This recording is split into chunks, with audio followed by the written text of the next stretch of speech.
반갑습니다. 한 주간 평안하셨습니까? 예, 반갑습니다. 잘 오셨습니다.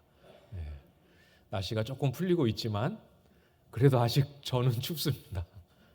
예, 날씨 감기 추운데 감기 조심하시고요. 이렇게 시간이 조금 지나고 보니까 이제 눈에 이렇게 조금씩 더 많이 들어오는데 예배 같이 오고 싶어도 못 오셔서 온라인으로 예배 드리시는 분들 도 환영합니다. 반갑고요. 뭐 공간은 다르지만 같은 은혜 똑같이 임할 수 있게 되기를 축복합니다. 예수님께서 어떤 분이신가? 예수님이 이러이러한 분이시다라는 사실을 가르쳐 주시는 이 성경의 진리를 정말 그렇구나 하면서 깨닫을 때 오는 기쁨. 이 기쁨이 어떤 건지 혹시 아시는지 모르겠습니다.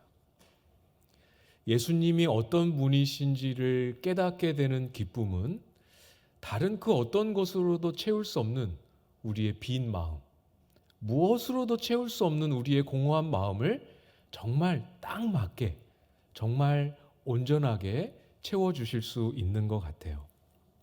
요한복음 17장 3절 말씀에 이렇게 말씀하는데요. 영생은 곧 유일하신 참 하나님과 그가 보내신 자 예수 그리스도를 아는 것이니이다. 영생이 예수 그리스도를 아는 것이다. 이렇게 말씀하고 있어요.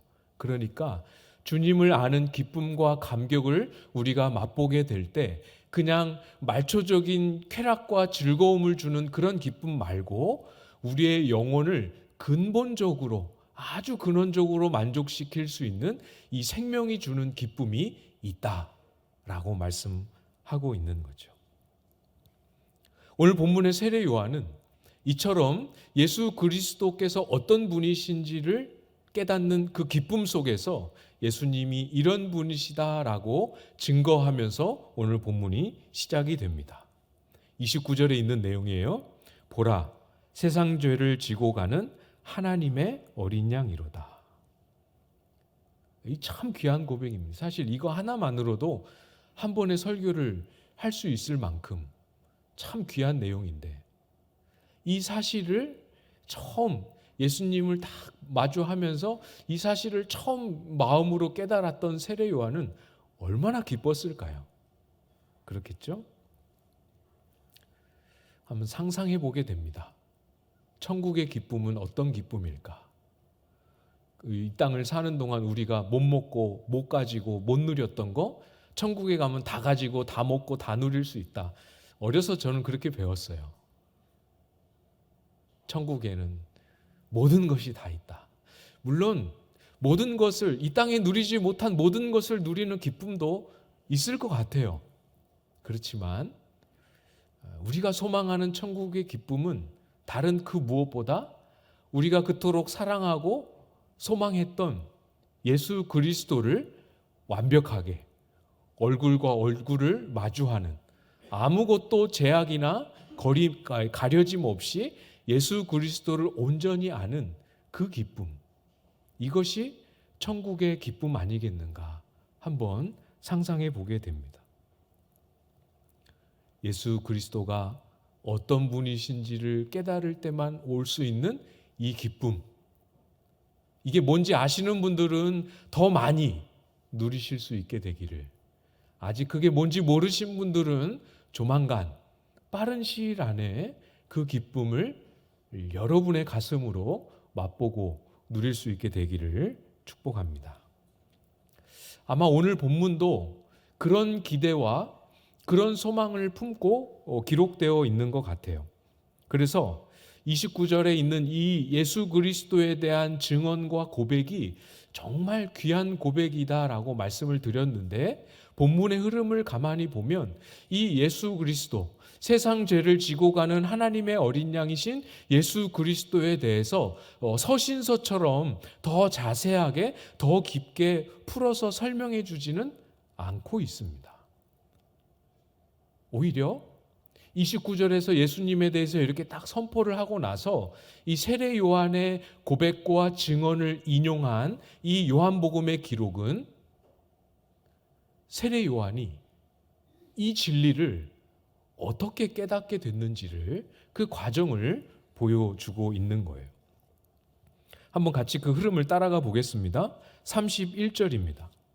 나도 그를 알지 못하였으나 내가 와서 물로 세례를 베푸는 것은 그를 이스라엘에 나타내려 함이라 하니라. 예수님이 어떤 분이신지를 깨닫게 되었던 과정을 지금 말씀하고 있다. 그렇게 제가 말씀드렸죠? 세례 요한이 예수님을 깨닫게 됐던 과정을 설명할 때 빼놓지 않고 꼭 언급해야 될 중요한 사건은 세례 요한이 예수님에게 세례를 베풀었던 사건이에요.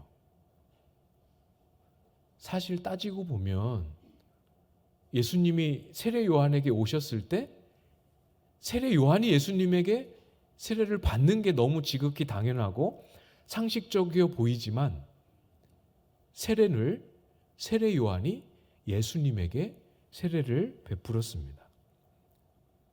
왜 그랬을까요? 또 왜 그렇게 할 수밖에 없었는지를 설명하고 있습니다. 이 사건을 꼭 짚고 넘어가야 세례 요한이 어떻게 예수님을 알게 되었는지를 설명할 수 있게 되는 거예요. 왜냐하면 세례 요한이 예수님에게 세례를 베풀었던 이 사건이 세례 요한으로 하여금 예수님을 바라보는 시각에 결정적으로 눈이 뜨이게 되는 그런 은혜를 체험한 사건이기 때문에 그렇습니다. 그래서 오늘 본문에는 세례 요한이 예수님에게 세례를 받는 게 아니고 왜 세례 요한이 예수님에게 감히 세례를 베풀 수밖에 없었는지, 왜 꼭 그렇게 해야만 했는지를 설명하면서 동시에 중요한 한 가지 사실을 덧붙이고 있습니다. 방금 읽었던 31절 맨 앞에 있지요? 뭐라고 말씀합니까? 나도 그를 알지 못하였으나. 굉장히 중요한 내용입니다. 어떻게 보면 충격적인 내용이기도 해요. 세례 요한도 처음에는 몰랐다 이렇게 고백합니다. 세상 죄를 지고 가는 하나님의 어린 양을 이심을 세례 요한이 처음부터 알았던 건 아니다라고 말씀합니다. 처음에는 몰랐고요. 예수님이 어떤 분이신지 충분히 알지 못했다라는 사실에서는 우리와 동일합니다. 동일한 출발선상에 있었던 거죠. 세례 요한도 예수님이 어떤 분이신지에 대해서 충분히 다 처음부터 제대로 알지는 못했다 하더라도 세례 요한은 순종했습니다. 몰랐어도 세례를 베풀라라고 명령하신 그 명령에 몰랐어도 또 세례를 자기 손으로 예수님에게 세례를 베푼다는 것이 얼마나 황송한 일인지 알매도 불구하고 순종했습니다. 조금만 더 볼까요? 31절 맨 마지막에 보면 세례를 베푼 목적이 예수님을 이스라엘에게 나타내기 위함이다 이렇게 기록하고 있습니다. 생각해 보십시오, 여러분. 세례 요한 본인도 아직 다 잘 몰라요. 충분히 알지 못합니다. 자기 스스로도 다 알지 못한다라고 고백할 정도로 모르는 부분이 많아요. 그런데 뭘로, 무슨 내용으로, 무슨 지식으로 이스라엘에 예수 그리스도를 나타내겠다라고 자부하고 있는 것입니까? 본인도 모르는데 어떻게 예수님을 이 세례를 통하여 나타낼 수 있겠습니까? 여기에 중요한 진리와 성경의 원리가 담겨 있죠. 하나님께서 저와 여러분을 사용하실 때 때로는 우리가 가진 지식, 우리가 가진 능력 사용하시기도 합니다. 그러나 항상 그렇지는 않아요. 항상 그렇다라고 말할 수 있으려면 하나님이 저와 여러분을 통해서 사용하시기를 매우 예외 없이 모든 경우에 저와 여러분의 것을 사용하시기를 기뻐하시는 것 한 가지를 꼽으라고 한다면 뭐겠습니까? 순종입니다. 순종. 오늘 본문에서도 마찬가지예요. 세례 요한이 다 알지 못한다라고 말했죠. 세례 요한이 얼만큼 알고 있는가 그 지식을 사용하시는 것이 아니고 세례 요한이 하나님의 명령하신 그 명령을 따라 예수님에게 행했던 세례, 이 순종을 하나님은 사용하십니다.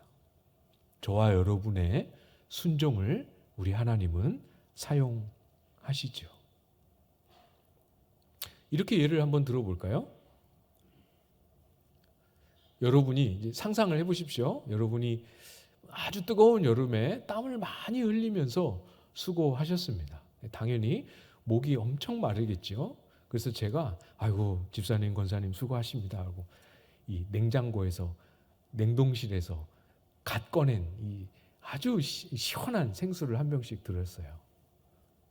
이 표면에 막 물방울이 막 맺혀 있어서 너무 시원해 보이고 마시고 싶은 이 생수를 따서 마시면 지금 내가 느끼는 이 갈증이 해소될 거라는 것을 우리 모두는 다 알고 있습니다. 그렇죠? 아는 것으로는 여러분의 목마름과 갈증이 해결이 안 됩니다. 무슨 말씀 드리는지 아시겠죠? 아무리 확실하게 믿어도 이 물로 내가 갈증을 해소할 수 있다. 이 물을 마시면 너무 시원할 것이다. 아무리 확신하게 믿고 또 믿고 부르짖어도 소용없어요. 뭘 해야 됩니까? 뚜껑을 열고 벌컥벌컥 물을 마셔야 갈증은 해소됩니다. 하나님이 우리의 순종을 사용하신다라고 할 때 우리의 신앙에서 이 순종이 가지는 가치와 의미가 무엇인가 할 때 이 비유, 이 예화를 잘 이해하시면 도움이 되실 것 같아요. 조금 다른 예를 들어보겠습니다. 하나님이 우리의 기도를 들으시는 분이시다라는 사실을 다 알고 계시죠? 그래서 우리가 기도하지 않습니까? 하나님이 우리의 기도를 들으시고 듣기만 하시는 분이 아니라 우리의 기도 가운데 응답하신다라는 사실을 똑같은 원리예요. 아무리 확실하게 믿고 아무리 확실하게 알고 아무리 확실하게 앞에서 부르짖고 외쳐도 뭐 하지 않으면 소용없겠습니까? 실제로 믿고 기도의 자리에 나아가서 기도하지 않으면 아무 소용이 없는 거죠.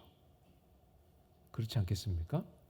그래서 순종하는 마음으로 정말 들으신대 해서 순종하는 마음으로 기도의 자리에 나아갔고 정말 들으시는 것을 경험하기까지 멈추지 않고 쉼 없이 기도했다고 해봅시다. 그러면 이론적으로 하나님은 우리의 기도를 들으시는 분이시다라고 이론적으로 아는 것과 정말 실제로 기도의 자리에 나아가서 몸부림치며 때로는 반신반의하는 마음이 찾아와도 그 자리를 떠나지 않고 기도의 자리를 신실하게 감당한 이후에 정말 하나님은 우리의 기도를 들으시는 분이시구나 라는 것을 경험해서 알았다고 해봅시다. 이론적으로 아는 것과 경험적으로 아는 것 이거 비교할 수 있겠습니까? 이론적으로 알았을 때는 상상할 수 없었던 새로운 세계가 경험하여 알 때, 순종을 통하여 하나님의 일하심을 경험하여 알 때 새로운 세계가 그 안에 열리게 되는 거죠. 순종입니다. 순종. 여기까지 제가 말씀을 드렸을 때 여러분 순종입니다. 이렇게 했을 때 떠오르시는 것이 있나요? 그래 내가 참 순종해야 한다고 다짐하고 올해를 시작했는데 벌써 1월이 다 끝나가는데 아직 제대로 못하고 있네. 떠오르시는 것들이 있으십니까? 순종해야지 하고 결단하고 몇 번 시도했으나 흐지부지 되었던 순종의 내용, 여러분이 하나님 앞에 드렸던 다짐의 내용들 떠오르는 것들이 있으십니까? 정말 우리의 삶에서 하나님이 어떻게 살아계시고 어떻게 일하고 계신지를 알기 원한다면 순종밖에 없어요. 순종의 자리로 가야 합니다. 순종의 자리 다시 회복해야 하고 이 순종이라는 단어, 이 순종이라는 단어가 의미하는 그 모든 영적인 실체, 실제로 순종한다고 할 때 우리가 감당해야 될 수고와 씨름, 이 모든 것을 다 포함해서 순종의 자리를 사랑해야 합니다. 잘 몰라도 괜찮아요. 잘 모르는 것은 문제가 되지 않습니다. 문제가 되는 것은 순종하기를 게을리하는 게 문제가 되는 거죠. 우리에게 한계다? 괜찮습니다. 내가 가진 능력의 역량이 여기까지다? 그것도 치명적인 어려움은 아니에요. 치명적인 어려움은 무엇입니까? 순종하려고 하지 않는데 치명적인 어려움이 있는 것이죠. 하나님 나라의 일은 하나님께서 키를 잡고 계십니다. 때로는 우리의 능력의 범위 안에서, 우리가 할 수 있는 역량의 범위 안에서 하나님이 일하시기도 하지만 많은 경우에 우리의 한계, 우리의 능력의 범위, 우리가 가진 역량의 울타리 밖으로 자유롭게 넘나드시면서 하나님은 일하세요. 그거 우리가 어떻게 감당하겠습니까? 우리의 순종, 우리의 순종에 영광스러운 하나님의 일하심을 가지고 오셔서 우리의 순종의 끝에 하나님의 일하심을 이렇게 딱 맞붙여 놓으시는, 마치 우리의 순종 때문에 그 일이 일어난 것처럼 보일 정도로 그렇게 하나님의 일하심을 우리의 순종 끝자락에 갖다 놓으시는 은혜, 이 은혜가 저와 여러분의 신앙을 이끌어가는 원리인 것입니다. 그래서 세례 요한도 자기 지식의 한계 안에서, 아는 범위 안에서, 또 하나님이 명령하신 그 내용을 이해하고 소화하는 범위 안에서 예수님에게 정말 황송하지만 예수님에게 세례를 행하라는 명령에 순종했습니다. 어떤 일이 벌어졌습니까? 세례를 행한 이후에 나타난 일은 세례 요한의 능력과 지식과 한계 안에서 일어날 수 없는 일이 일어나게 되죠. 32절 말씀입니다. 32절 같이 한번 읽어볼까요? 시작. 요한이 또 증언하여 이르되 내가 보매 성령이 비둘기같이 하늘로부터 내려와서 그의 위에 머물렀더라. 참 아이러니하죠. 앞에서 분명히 나도 그를 알지 못하였으나 이렇게 말해놓고 바로 다음 절에 와서 증언을 합니다. 잘 모르면서도 증언을 합니다. 뭘 증언합니까? 세례 요한의 증언, 이것이 오늘 설교 제목이잖아요. 제대로 모르는데도 증언을 하고 있습니다. 어떻게 예수님에 대해서 잘 모르는데도 증언을 할 수 있고 증언이 이루어질 수 있고 그 증언이 정말 유효한 증언으로 사용되고 열매를 맺을 수 있겠습니까? 세례 요한이 가지고 있었던 자기의 지식을 증언하는 것이 아니고 뭘 증언했죠? 하나님이 영광 가운데 행하시는 그 일을 본 것, 하나님이 행하신 것을 보고 자신이 본 내용을 증언했기 때문에 가능한 일입니다. 내가 봄에 성령이 비둘기같이 하늘로부터 내려와서 그의 위에 머물렀더라. 세례 요한이 가지고 있지 않았던 지식이 여기서 만들어지죠. 보고 하나님이 행하신 일을 보고 증언하는 겁니다. 놀라운 일이, 세례 요한의 순종을 통해서 정말 놀라운 일이 일어났고 그것을 목격했고 목격한 내용을 증언하고 있습니다. 세례 요한이 아무리 완벽한 지식을 가지고 있었다 하더라도, 세례 요한이 아무리 잘 준비되어 있었다 하더라도 지금 이 본문에서 일어나고 있는 일은 세례 요한의 손에서 나올 수 없는 일이죠. 세례 요한이 순종해서 세례를 행할 수는 있어도 성령께서 예수 그리스도, 세례 받으시는 예수 그리스도 위에 비둘기 같은 형체로 임하시고 머무시고, 요한복음에는 기록이 안 되어 있지만 하늘로부터 하나님의 음성이 들려 그 예수를 일컬어 하나님의 아들이심을 증언하는 이 놀랍고 역사적인 일은 세례 요한이 만들어낼 수 있는 일이 아닙니다. 명령을 듣고 명령대로 순종했을 뿐이고요. 하나님이 그 순종을 사용하신 겁니다. 이 지점까지 왔을 때 세례 요한은 과연 무엇을 증언하고 싶었겠습니까? 그 지점까지 자기가 알고 믿고 배워왔던 내용을 증언하고 싶었겠습니까? 지금 자기 눈앞에 펼쳐지는 예수 그리스도를 향하여 하늘에서 성부 하나님이, 성령 하나님이, 예수 그리스도가 하나님의 아들이심을 직접 증언하시는 이 놀라운 광경을 증거하고 싶었겠습니까? 당연히 후자이지 않겠어요? 사랑하는 여러분, 하나님이 우리에게 순종을 기대하시고 순종을 명령하실 때 어떤 마음이 드시는지 모르겠어요. 우리에게 강요하시기 위함이 아닙니다. 앞에서 오늘 찬양했던 우리 친구들과 같은 또래에 제가 있었을 때, 그때보다 조금 더 어렸을 때, 그 무렵에 저를 가르쳐 주셨던 교사였던 권사님은 늘 그런 말씀을 하셨어요. 막 예배 시간에 예배 안 드리고 장난꾸러기니까 떠들고 장난치고 기도 시간에 눈 뜨고 옆 사람과 막 이렇게 하고 있을 때 혼을 내면서 그러면 안 돼, 그러지 마, 그러면서 늘 하셨던 말씀이 있어요. 순종이 제사보다 나은 거야. 그러니까 선생님이 하는 말을 잘 듣고 예배 잘 들어야지. 그때는 그 의미를 다 이해하지 못했기 때문에 별로 어감이 좋지 않았어요. 자꾸 뭘 순종 자꾸 하라고 그러셔가지고 그때는 그것을 그렇게 좋은 어감으로 듣지는 않았습니다. 하나님을 인격적으로 만나기까지 순종이라는 단어가 주는 어감이 썩 그렇게 반갑지는 않았어요. 혹시 그런 분들 계시는지 모르겠습니다. 순종, 단어 자체도 그런 느낌이 좀 담겨 있어요.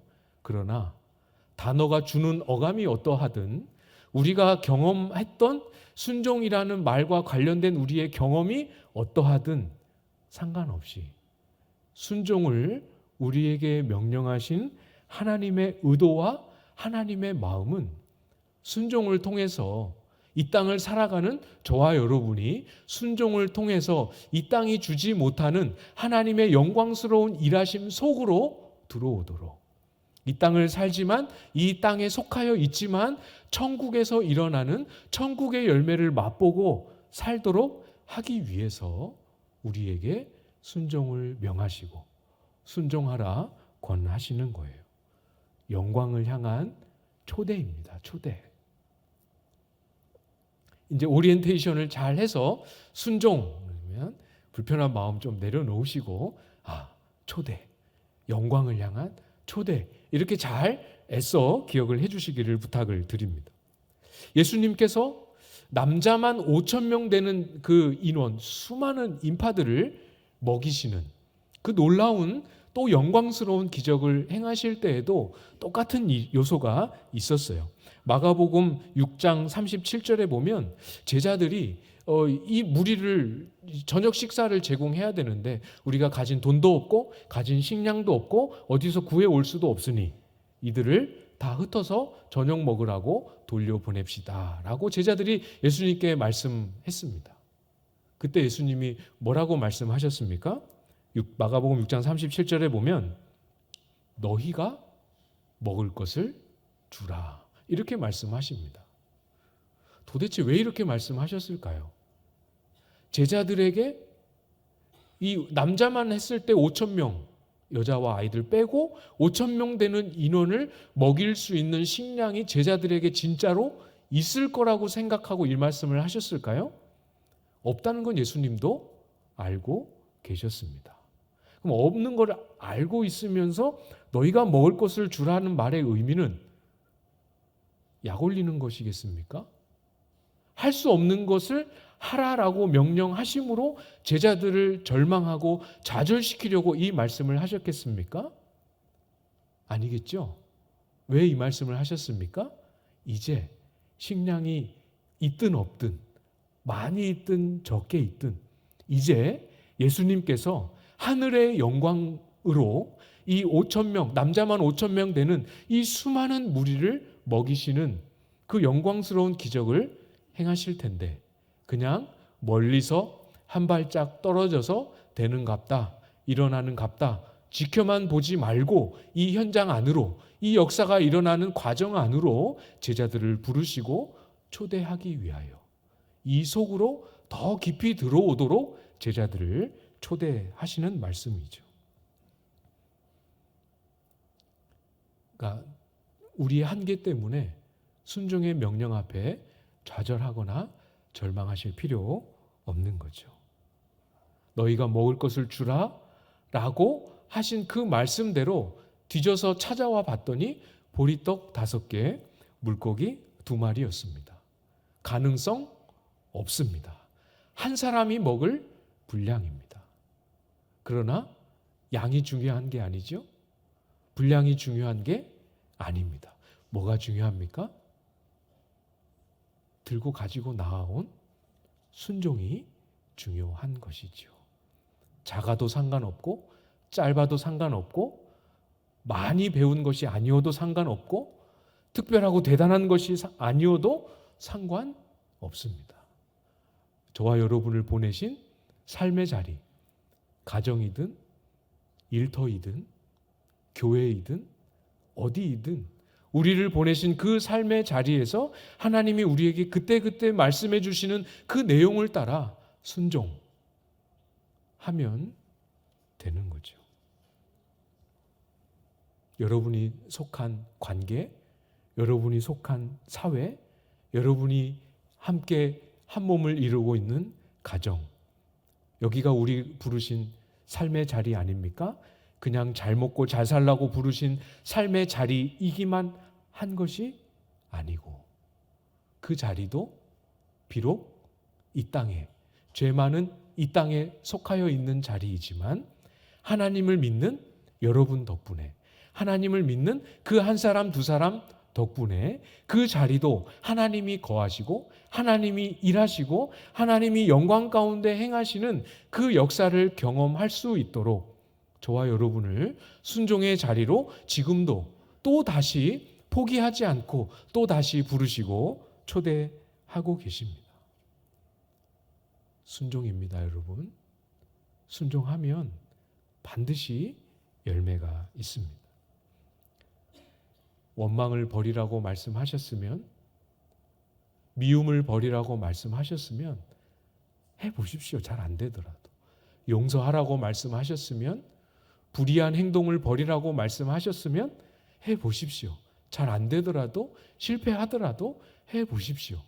그 과정을 포기하지 말고 그 과정이 지속되고 실패하고 다시 하고 또 실패하고 다시 하는 그 과정이 계속 유지되는 그 궤도 위에 우리의 삶의 자리를, 인생을 올려놓아야 합니다. 반드시 열매가 있습니다. 오늘 본문으로 우리가 읽지는 않았습니다만 순종으로 만들어진 세례 요한의 증언 속에도 열매가 나타납니다.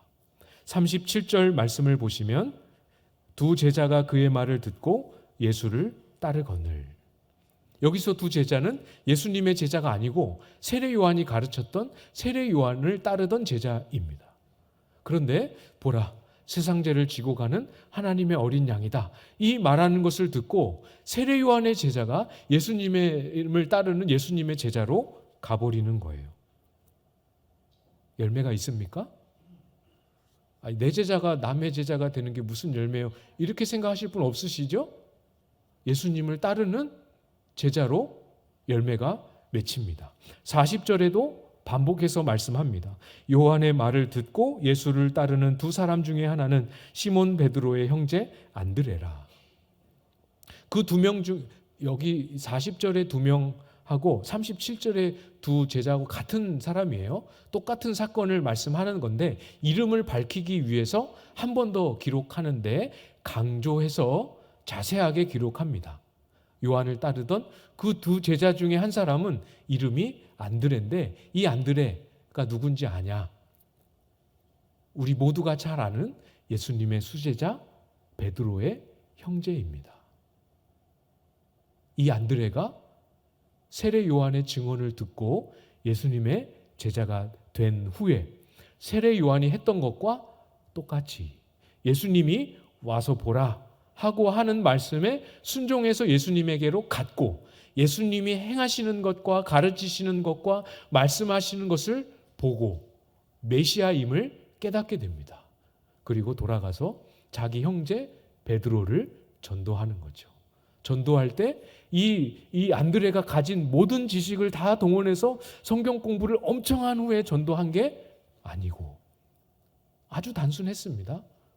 내가 메시아를 만났다. 와서 봐라. 그리고 베드로를 데리고 옵니다. 예수님의 수제자 베드로가 이렇게 전도를 받게 되었던 거죠. 열매가 나타나고 있습니까? 열매는 반드시 나타나게 됩니다. 순종을 통해서 경험하는 열매는 우리가 머리로 알고 있었던, 우리의 손에 어떠함으로 만들어냈던 그런 것과는 다른 하나님의 영광이, 하나님의 임재가 서려 있는 열매이죠. 주 안에 사랑하는 우리 광안제일교회 성도 여러분, 저의 삶에도, 여러분의 삶에도 이제까지 해보지 못했던 하나님에 대한 새로운 깨달음으로 말미암는 새로운 고백, 하나님에 대한 새로운 자랑, 하나님에 대한 새로운 증언이 여러분의 삶 가운데 경험될 수 있게 되기를 바랍니다. 지금 우리에게 주어진 믿음의 여정, 지금 우리에게 주어진 삶의 자리에, 현실에 안주하지 않고 하나님을 신뢰함으로 만들어가는 순종의 삶, 순종 끝에 주시는 하나님의 열매, 하나님의 일하심, 이걸 보고 가서 증거하는, 봐봐, 하나님이 이렇게 하시더라, 봐봐, 하나님이 이런 은혜를 나에게, 우리 집안에, 우리 가정, 교회에, 우리의 일터에 이런 은혜를 주시더라 증언할 수 있는 하나님의 일하심이, 새로운 일하심이 우리의 자랑이 되고 우리의 증거가 되고 우리의 기쁨이 되는 삶, 여러분 모두의 삶이 될 수 있기를 주님의 이름으로 축복합니다.